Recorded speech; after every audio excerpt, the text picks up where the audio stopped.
Shalom Bapak Ibu yang terkasih dalam Tuhan Yesus. Kembali kita dipersatukan di dalam ibadah hari Minggu bersama dengan keluarga, masih di dalam ibadah online. Kita bersyukur jika hari ini kita diberi kesempatan untuk kembali bertemu dengan saudara-saudara seiman walaupun secara virtual. Mari Bapak Ibu, kita akan bersama-sama mempersiapkan hati kita untuk memasuki ibadah pada pagi hari ini. Mari sebelumnya kita bersatu di dalam doa. Haleluya. Segala puji syukur boleh kami naikkan di hadapan Tuhan. Kami bersyukur jika kami boleh memiliki Allah yang luar biasa, Allah yang senantiasa mempedulikan kehidupan kami, bahkan Allah yang sudah menjamin akan kehidupan kami, keselamatan yang telah Tuhan sediakan bagi kami. Terima kasih Bapa, terima kasih.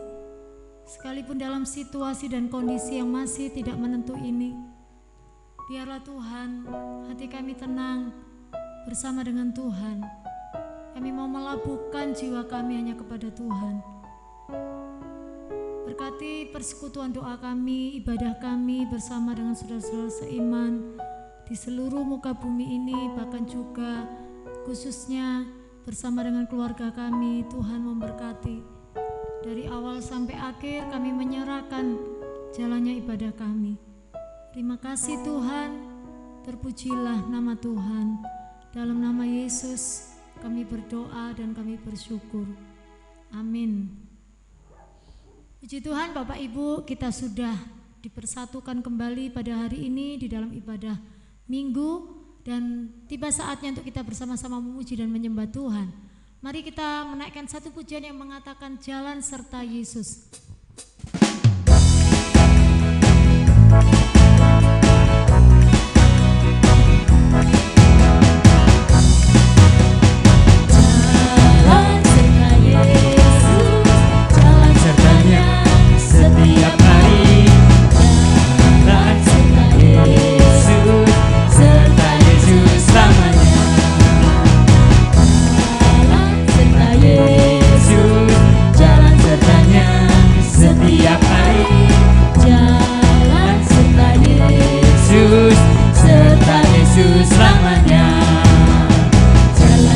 Suka, jalan dalam duka, jalan sertanya setiap hari.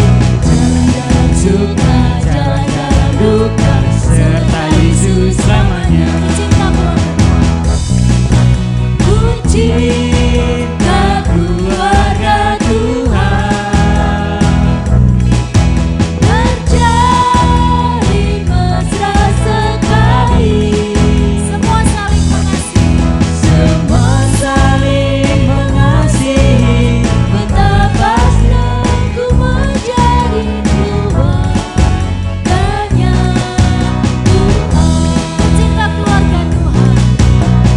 Cinta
Puji Tuhan Bapak Ibu, kita sudah bersuka cita bersama-sama untuk memuji Tuhan. Tiba saatnya kita akan mendengarkan kebenaran firman Tuhan. Melalui pujian ini mari kita menyadari, kita menghayati betapa kita ini hidup semua hanya karena anugerah-Nya. Tidak ada satupun yang bisa kita banggakan dalam hidup ini, terlebih lagi dalam situasi saat-saat ini.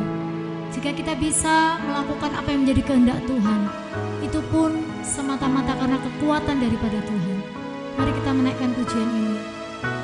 Ku hidup hanya karena anugerah-Mu Tuhan.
firman Tuhan saya serahkan pada hambanya.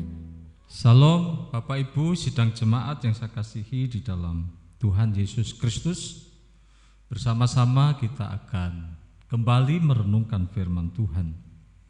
Sebelum bersama-sama kita merenungkan firman Tuhan, mari terlebih dahulu kita tundukkan kepala, kita berdoa. Kami naikkan segala pujian dan syukur kami kehadirat Tuhan, Allah yang telah menciptakan langit bumi serta segala isinya, Allah yang tak pernah meninggalkan ciptaan karyanya. Kami bersyukur hingga hari ini kami boleh dan tetap dapat menikmati kasih, rahmat, dan anugerah Tuhan, hingga kami bisa beribadah meskipun secara daring. Oleh sebab itu ya Tuhan, Tuhan memberkati setiap kami dimanapun kami berada. Biarlah kami sungguh-sungguh mempersiapkan hati kami untuk kami diberkati oleh firman Tuhan. Biarlah kami boleh menyiapkan diri kami sedemikian rupa untuk kami dapat menerima kebenaran firman Tuhan. Tuhan memberkati hamba-Mu yang sudah Tuhan siapkan pada kesempatan ini untuk menyampaikan kebenaran firman Tuhan. Biarlah hanya oleh kuat kuasa Roh-Mu yang kudus, hamba-Mu hanya alat sehingga apa yang boleh disampaikan menjadi berkat bagi kami semua. Tuhan memberkati waktu ke depan ini. Di dalam nama Tuhan Yesus Kristus kami berdoa. Amin. Puji Tuhan, Bapak Ibu Saudara yang dikasihi Tuhan, kita akan membaca firman Tuhan pada kesempatan kali ini dari kitab Kolose pasal yang keempat ayat 2 hingga ayat yang ke-6. Kolose pasal 4 ayat 2 hingga ayat yang ke-6. Demikian firman Tuhan. Bertekunlah dalam doa, dan dalam pada itu berjaga-jagalah sambil mengucap syukur.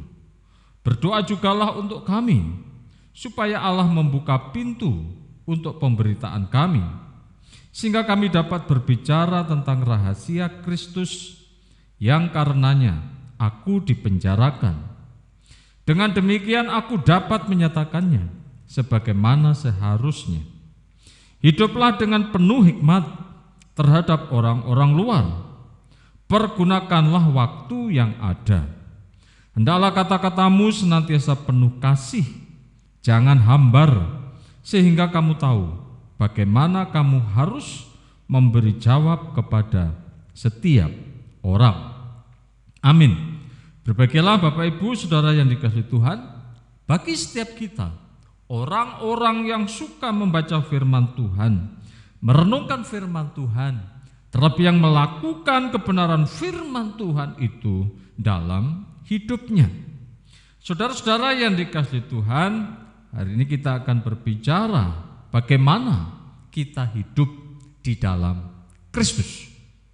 Bagaimana aku harus hidup di dalam Yesus Kristus setelah Yesus menyelamatkan aku, dan oleh kasih karunia dan anugerahnya aku diselamatkan.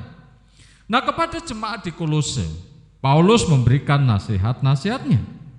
Memang yang pertama ditujukan kepada istri-istri, kedua ditujukan kepada suami-suami, ketiga ditujukan kepada anak-anak, keempat ditujukan kepada bapak-bapak, yang kelima ditujukan kepada hamba-hamba, kemudian yang keenam ditujukan kepada tuan-tuan.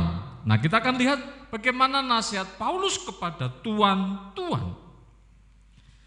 Dari Paulus bagaimana mereka harus hidup. Kita juga dipanggil oleh Allah. Dan bagaimana orang percaya harus hidup. Sehingga kita punya acuan, punya patokan, bagaimana aku harus hidup di tengah-tengah dunia ini. Dan biarlah melalui kehidupan kita, nama Tuhan terus dimuliakan. Ada dua cara hidup yang akan kita renungkan pada saat ini, saudara. Yang pertama, ketika kita membaca pada ayat yang kedua hingga pada ayat yang keempat, yang pertama adalah kita harus bertekun di dalam doa. Mengapa Paulus menasihati untuk bertekun di dalam doa? Bapak Ibu yang dikasihi Tuhan Yesus, sebab dengan doa dalam pengalaman Paulus akan diperoleh suatu kekuatan. Jadi pada saat kita berdoa, justru oleh karena doa itulah kita mendapatkan kekuatan yang dari Tuhan. Nah, kalau kita perhatikan di dalam kitab Matius pasal 26 ayat 36 hingga 46. Ketika firman telah menjadi manusia, dan ketika firman menjadi manusia, firman yang menjadi manusia itu dikasih namanya Yesus. Dan ketika Yesus berada di Taman Getsemani, sebagai manusia, ketika dia hendak dikorbankan, hendak dipersembahkan, ada satu pergumulan yang berat yang harus dihadapi. Tetapi ketika hendak menghadapi kondisi seperti itu, Yesus mengajak murid-murid untuk berdoa. Yaitu ketika kita bisa lihat bagaimana Yesus mengajak murid-murid untuk berdoa di Taman Getsemani. Karena hanya dengan doa disitulah ada kekuatan. Dan berkali-kali Yesus mengingatkan kepada para murid, berdoalah dan berjaga-jagalah supaya engkau tidak jatuh ke dalam berbagai-bagai pencobaan. Itu artinya bahwa ketika kita berdoa, di situ kita mendapatkan kekuatan. Dengan berdoa berarti kita membangun hubungan dengan Tuhan. Dan dalam hubungan dengan Tuhan inilah, disitulah ada kekuatan. Jadi Bapak Ibu yang dikasihi Tuhan Yesus, mari kita terus membangun hubungan dengan Tuhan di dalam doa. Sehingga ketika kita terus memiliki hubungan yang begitu dekat dengan Tuhan, disitulah kekuatan kita. Saya percaya ketika kita memiliki hubungan yang dekat dengan Tuhan, dalam kondisi apapun, dalam kondisi apapun, kita tetap kuat menghadapi semua kondisi itu. Dalam pada itu berjaga-jaga sambil mengucap syukur. Nah, di dalam doa itu juga ada kewaspadaan, ada berjaga-jaga. Karena kita memiliki hubungan yang dekat dengan Tuhan, maka godaan-godaan, tantangan-tantangan yang ada itu, karena kita memiliki hubungan yang dekat dengan Tuhan, disitulah kekuatan kita. Nah, kita akan lihat permohonan Paulus kepada jemaat di Kolose. Berdoalah juga untuk kami. Paulus memerlukan dukungan doa, karena dalam pelayanannya dia memerlukan kekuatan. Sehingga doa-doa jemaat yang mereka panjatkan untuk mendukung pelayanan Paulus, sehingga Paulus terus tetap melayani Tuhan dengan bagian yang sudah dipercayakan kepadanya. Di dalam kehidupan kita saat ini, kita juga memerlukan dukungan doa dari saudara-saudara seiman. Dan sebagai saudara-saudara seiman, kita harus saling menopang, kita harus saling mendoakan satu dengan yang lain. Secara khusus Bapak Ibu, dalam situasi pandemi hari ini yang sedang kita hadapi, jangan jemu-jemu terus berdoa kepada saudara-saudara kita dimanapun mereka berada, agar kehidupan mereka dijaga oleh Tuhan, dilindungi oleh Tuhan, dan bahkan dijauhkan dari virus corona COVID-19. Biarlah ini menjadi karakter kita untuk mendoakan saudara-saudara kita dimanapun mereka berada, mereka tetap dijaga, dipelihara oleh Tuhan. Mengapa Paulus membutuhkan dukungan doa? Dengan satu harapan yang diharapkan oleh Paulus, supaya Allah membuka pintu pemberitaan kami. Pintu pemberitaan kami di mana Paulus terus memberitakan firman Allah, Injil Kerajaan Allah. Bahkan Paulus terus memberitakan firman yang telah menjadi manusia itu, yang tidak lain dan tidak bukan adalah Yesus Kristus. Dan Yesus yang adalah sang firman itu oleh Paulus terus menjadi pokok pemberitaan, diberitakan, diceritakan dimanapun dia berada. Dia begitu bersemangat dan bersuka cita ketika dia memberitakan tentang siapakah Yesus itu, firman Allah yang menjadi manusia. Sehingga kami dapat berbicara tentang rahasia Kristus. Yesus Kristus diberitakan sehingga banyak orang mengenal siapakah Yesus Kristus itu. Hingga hari ini saudara, nama Yesus terus menjadi perbincangan, terus menjadi pokok pembicaraan, terus menjadi sumber-sumber untuk kita diskusikan bersama-sama di berbagai media yang ada. Saudara-saudara yang dikasihi Tuhan, oleh karenanya kita juga perlu mengenal secara pribadi siapakah Yesus itu. Dan biarlah oleh pengenalan itu kita semakin dekat dengan Allah. Nah, jika kita memperhatikan Bapak Ibu, murid-murid Tuhan Yesus, murid-murid mengenalnya, dan karena pengenalannya itu mereka rela mati demi yang dikenalnya itu. Murid-murid mengenal, murid-murid bersama dengan Yesus, firman yang menjadi manusia itu selama kurang lebih 3 tahun. Dalam kehidupan sehari-hari, bersama, pelayanan bersama, melihat, menyaksikan secara langsung bagaimana Yesus mengajar, bagaimana Yesus mengadakan tanda-tanda dan mujizat. Dan mereka mengenal siapakah Yesus itu. Dan ketika mereka mengenal siapakah Yesus itu, kita bisa lihat akhir kehidupan mereka. Mereka rela mati demi yang dikenalnya tersebut. Kemudian murid-muridnya, murid Tuhan Yesus ya.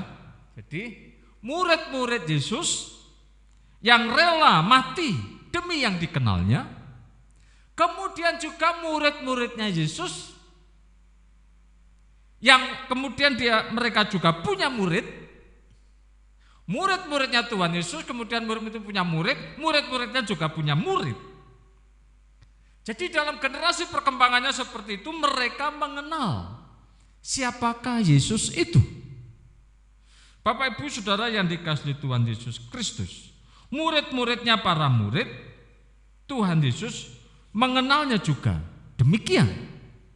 Salah satu contoh murid dari Yohanes yang namanya adalah Polikarpus. Dia seorang uskup dari Smyrna. Ini adalah muridnya Yohanes. Pada saat dia berusia 87 tahun, dia ditangkap oleh prokurator Romawi.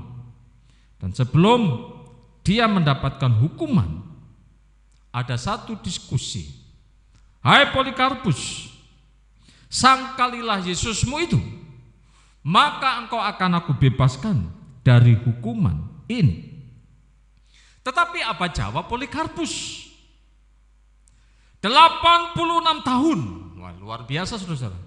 86 tahun dia tidak pernah mengecewakan saya. Apakah hanya dengan demikian aku menyangkali dia?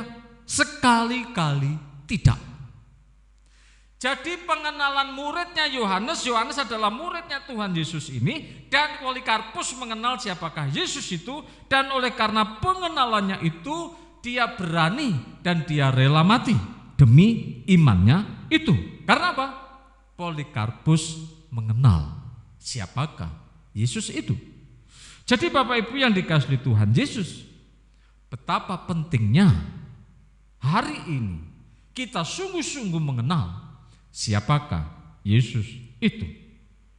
Nah saudara yang dikasihi Tuhan, sehingga dalam catatan Paulus kepada jemaat di Kolose ini, yang dalam pengakuan Paulus, yang karena itulah aku dipenjarakan. Jadi karena Yesus itulah Paulus dipenjarakan. Tetapi bagi Paulus tidak ada masalah. Karena Yesus Kristus aku dipenjara, itu tidak menjadi persoalan. Ia tetap bersuka cita, meskipun secara fisik ia terbelenggu. Bahkan kepada jemaat di Filipi, dalam kondisi seperti ini, Paulus tetap menulis, bersukacitalah senantiasa. Sekali lagi aku katakan, bersukacitalah. Memang secara fisik dia terbelenggu. Oleh karena Yesus aku dipenjara, tetapi hatinya tidak terpenjara. Ini sesuatu yang luar biasa. Hatinya sungguh-sungguh merdeka. Apa yang tak nampak, apa yang tidak kelihatan di balik fisiknya, ada satu kekuatan yang besar karena Paulus memiliki hubungan yang dekat dengan Tuhan. Oleh karenanya saudara-saudara yang dikasihi Tuhan, mari kita terus membangun hubungan dengan Tuhan. Apapun yang terjadi dalam kehidupan kita, biarlah Tuhan tetap menjadi sumber sukacita kita. Apapun kondisinya, meskipun sampai hari ini kita tetap dan harus menghadapi COVID-19, tetapi saudara-saudara, sumber sukacita kita hanya pada Yesus. Ingat, Yesuslah sumber sukacita itu. Dan oleh karena pengenalan akan Yesus itu, Paulus rela dipenjara, terbelenggu, tetapi jiwanya tidak pernah terbelenggu, sukacita senantiasa. Dengan demikian, aku dapat menyatakannya sebagaimana seharusnya. Untuk menyatakan kebenaran yang harus dinyatakan apapun yang terjadi. Bagaimanapun juga dalam kehidupan kita harus tetap menyatakan kebenaran. Bapak, Ibu dan Saudara yang dikasihi Tuhan Yesus, Matius pasal 5 ayat 37, Tuhan Yesus mengatakan kepada kita, jika iya, hendaklah kamu katakan iya, dan jika tidak, hendaklah kamu katakan tidak. Apa yang lebih daripada itu bukan dari Tuhan, tetapi dari si jahat. Baiklah kita bisa menyatakan kebenaran yang kita bangun oleh firman Tuhan, sehingga kita berani berkata, ya, tidak. Hanya ada dua posisi ini yang bisa menentukan kebenaran, iya dan tidak. Firman Tuhan tegas sekali. Lebih daripada itu, antara iya dan tidak, itu bukan berasal dari Tuhan. Tapi Alkitab mengatakan itu berasal dari si jahat. Jadi saudara-saudara, bagaimana kita harus hidup? Yang pertama, kita harus bertekun di dalam doa, karena doa itu adalah kekuatan bagi orang-orang yang percaya. Yang kedua, saudara yang Tuhan, kita bisa lihat pada ayat yang kelima hingga ayat yang keenam, bahwa kita orang percaya harus hidup penuh dengan hikmat. Sebagai orang yang beriman kepada Yesus Kristus, Yesus Kristus adalah sumber hikmat itu, maka kita harus hidup penuh dengan hikmat. Hiduplah dengan penuh hikmat terhadap orang-orang luar. Bagaimana kita harus menjaga hidup kita dengan hikmat yang dari Tuhan. Sementara kita punya keluarga, punya tetangga, punya saudara di lingkungan kita. Supaya kita tetap menjaga diri kita sambil menjaga diri sendiri, agar hidup kita tidak menjadi batu sandungan bagi saudara-saudara orang-orang di luar kita. Oleh karena itu saudara yang Tuhan, mari kita nyatakan kebenaran firman Tuhan dalam hidup kita, sehingga orang dapat melihat Kristus yang ada dalam diri kita. Bagaimana kita harus menyikapi kehidupan orang-orang di luar kita, sembari kita tetap dapat menjadi pelita, sembari kita tetap menjadi terang, sembari kita tetap menyatakan kebenaran dalam diri kita, bahwa Yesus ada dalam diri kita, dan bahkan kita menjadi garam bagi lingkungan di mana kita tinggal. Kehadiran kita bisa dirasakan, kehadiran kita bisa dinikmati oleh saudara-saudara kita, dan orang lain ketika melihat kita, mereka begitu bersukacita dan mereka melihat Kristus yang hidup di dalam kita. Jika engkau tinggal di dalam aku dan aku di dalam engkau, jadi kita tetap menjaga hubungan dengan Tuhan. Aku di dalam Kristus, Kristus di dalam aku, sehingga yang terpancar keluar dari diri kita adalah terang Kristus. Kemudian hikmat yang kedua yang dinyatakan oleh Paulus, yaitu kita harus berhikmat menggunakan waktu yang sudah Tuhan berikan kepada kita. Bapak Ibu Saudara yang dikasihi Tuhan, kita semua memiliki waktu 24 jam dalam satu hari. Siapapun kita punya waktu yang sama. Satu hari kita memiliki waktu 24 jam. Dengan waktu 24 jam yang sudah Tuhan berikan kepada kita, mari kita sungguh-sungguh dengan berhikmat, bijaksana, kita bisa menggunakan waktu yang sudah Tuhan percayakan kepada kita. Biarlah di dalam waktu yang sudah Tuhan percayakan kepada kita ini, kita hidup di dalamnya dan kita terus memuliakan nama Tuhan. Bapak Ibu yang dikasihi Tuhan, waktu hidup kita di bumi ini sangat singkat. Jadi ingat, bahwa kita ada di bumi ini sangat singkat. Mengapa saya katakan sangat singkat? Karena sejak zaman Nabi Musa, Mazmur 90 ayat yang ke-10, usia manusia 70 tahun, jika kuat 80 tahun. Puji Tuhan, jika sampai menginjak angka 100 tahun, luar biasa. 100 tahun, 120 tahun tetap pada akhirnya akan meninggal, akan mati juga. Ini artinya apa? Bahwa hidup kita di bumi ini sangat singkat. Karena hidup kita di bumi ini sangat singkat, Bapak Ibu yang dikasihi Tuhan, mari kita berhikmat menggunakan waktu yang sudah Tuhan berikan kepada kita. Itulah hikmat untuk kita bisa menggunakan waktu yang ada ini. Dan yang terakhir, kita juga harus berhikmat dalam berkata-kata. Bapak Ibu dan Saudara yang dikasihi Tuhan, kita bisa dikenal oleh orang. Orang bisa percaya kepada kita karena apa? Karena kata-kata kita bisa dipercaya. Tetapi jika kata-kata kita tidak bisa dipercaya, maka orang sulit mempercayai kita. Hendaklah kata-katamu senantiasa, kata-katamu selalu, dikatakan di sana penuh kasih. Artinya kata-kata yang selalu membangun orang lain dan memberikan kekuatan kepada orang lain. Kata-kata yang memberikan kekuatan, menyenangkan, menghibur orang lain.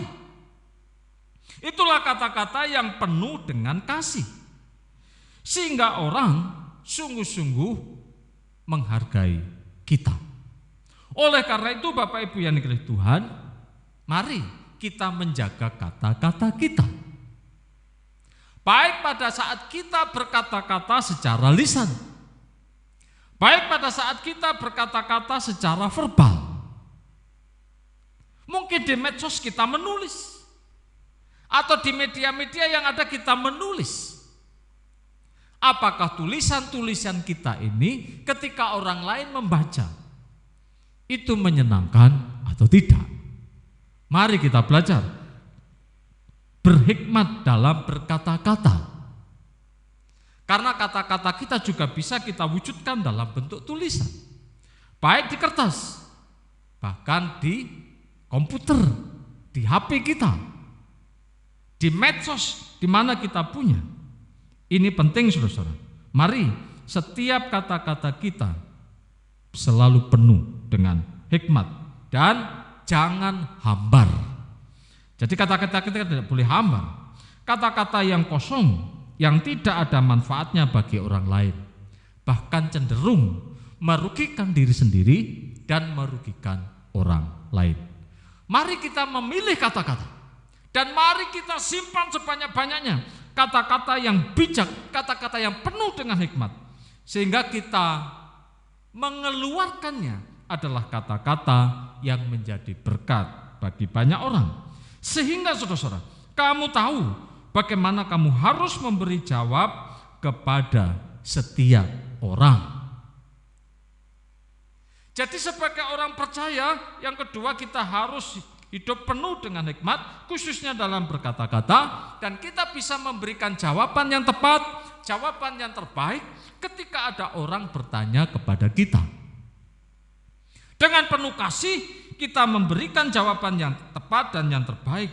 Biarlah kita selalu siap untuk memberikan jawaban kepada setiap orang yang menanyakan tentang iman kita.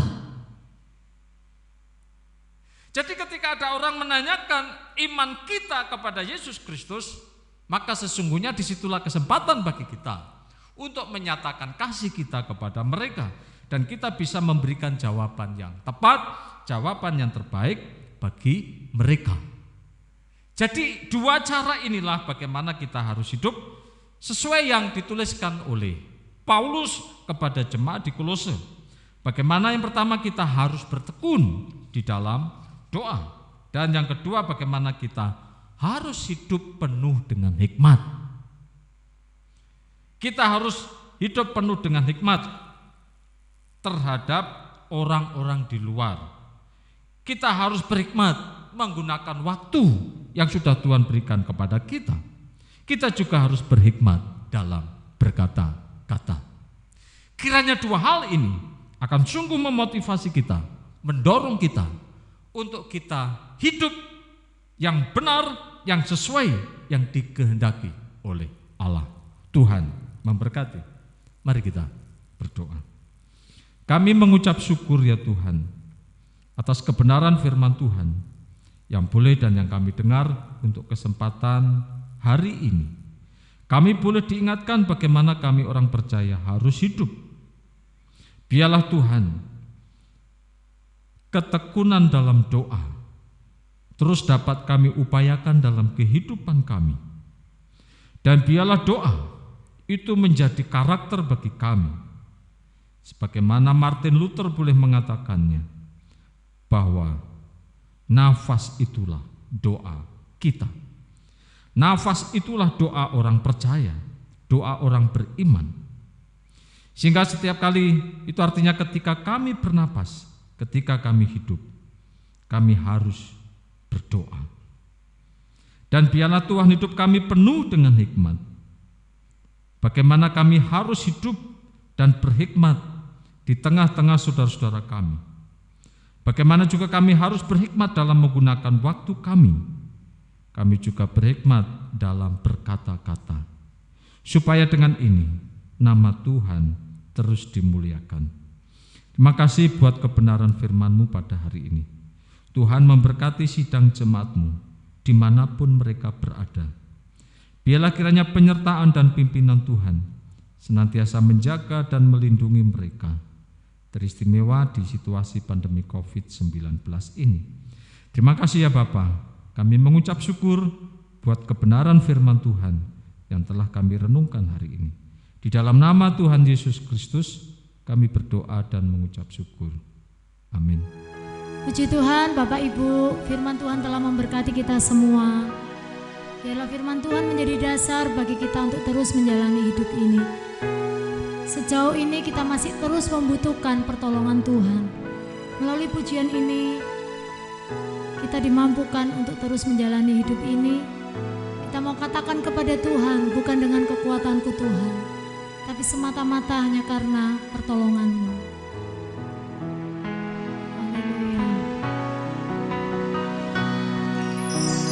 Bukan dengan kekuatanku ku dapat jalani hidupku,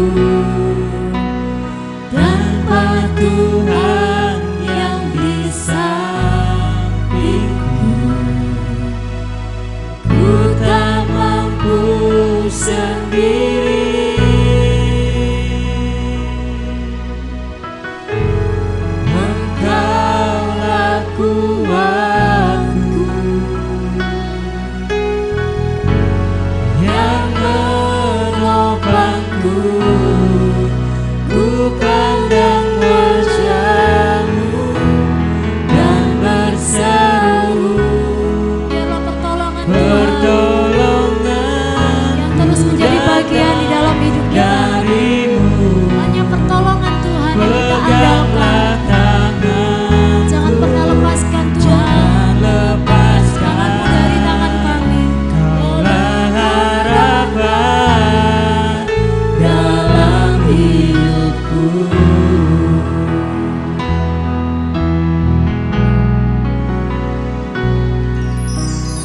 Bukan dengan kekuatanku ku dapat jalani hidupku, tanpa Tuhan yang di sampingku ku tak mampu sendiri.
Berkat saya serahkan kepada hamba-Nya.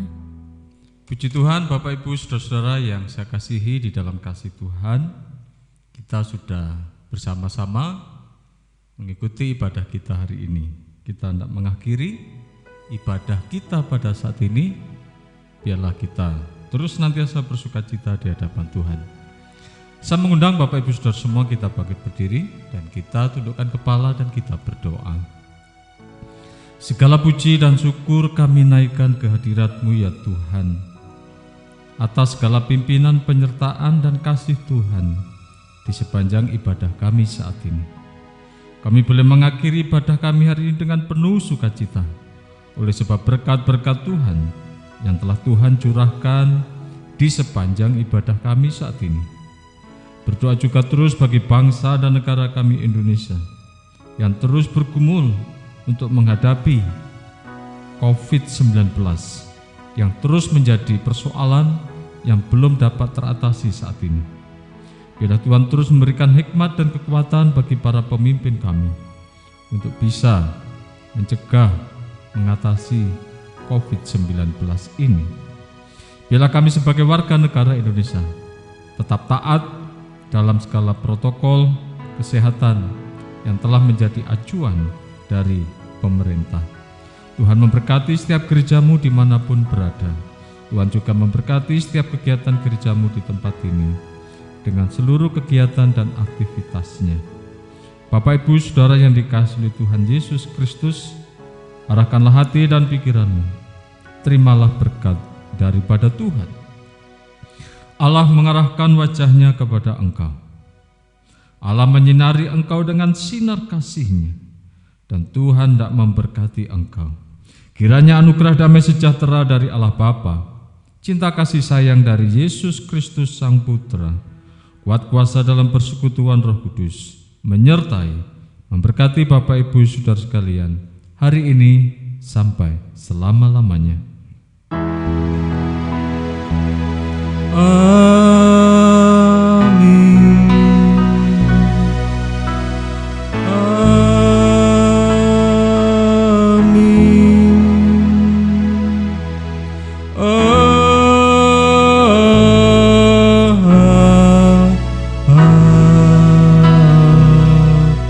Amin.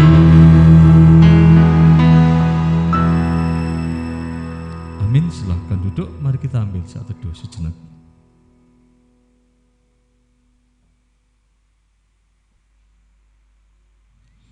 Amin. Puji Tuhan, Bapak, Ibu, Saudara yang dikasihi Tuhan, ibadah kita boleh selesai hari ini. Selamat pagi, selamat berhari Minggu, Tuhan Yesus memberkati.